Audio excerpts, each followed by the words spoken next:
ఎవరిని సమాధి చేస్తాం చెప్పండి? చనిపోయిన వాళ్ళనే కదా. చనిపోయామా మనం అంటే చనిపోయాం. పాపముల చేత, అపరాధముల చేత మనందరం చచ్చిన వారమై ఉన్నాము. అంటే ఎప్పుడైతే మనిషి పాపము చేశాడో అప్పుడే మనిషి దేవుని దృష్టిలో చనిపోయిన వాడి కింద లెక్క.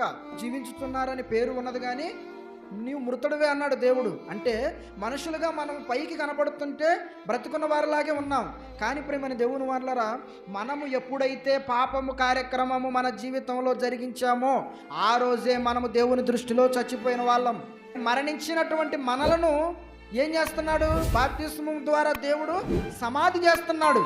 సమాధి చేసి మరలా తిరిగి లేపుతున్నాడు. చూడండి, ఇక్కడ 3 కార్యక్రమాలు కనబడ. చచ్చిపోయాము, సమాధి చేయబడ్డాము, తిరిగి లేస్తున్నాము. నీటి ద్వారా అన్నాడు ప్రభు. నీటి ద్వారా, ఒకడు నీటి ద్వారాను ఆత్మ ద్వారాను జన్మించాలి అన్నాడు. ఇప్పుడు నీటి ద్వారా మనం జన్మించాం. రెండోది ఆత్మ ద్వారా అన్నాడు. ఆత్మ ద్వారా ఎలా జన్మించాలి? మరి ఆత్మ కదా చనిపోయింది, అవును కదా? ఆత్మీయంగా చనిపోయాం మనం. ఎప్పుడైతే ఆదాము అవ్వలు తప్పు చేశారో ఆ రోజే వాళ్ళని ఏమన్నాడండి? మీరు ఆ పండు తినమున మీరు నిశ్చయముగా చచ్చెదరు అన్నాడు. అంటే వాళ్ళు చచ్చిపోయారా? చచ్చిపోయారంటే చచ్చిపోయారు. ఎలా చచ్చిపోయారు? ఆత్మీయంగా చచ్చిపోయారు. వాళ్ళు శారీరకంగా చావలేదు. శారీరకంగా వాళ్ళు చనిపోలేదండి. ఆత్మీయంగా ఏ రోజైతే దేవుడు తినవద్దన్న పండును ఎప్పుడైతే వాళ్ళు తిన్నారో ఆ రోజే వాళ్ళు ఆత్మీయంగా చచ్చిపోయారు.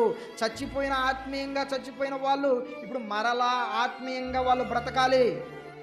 మరలా ఆత్మీయంగా బ్రతకాలి అంటే ఎలా?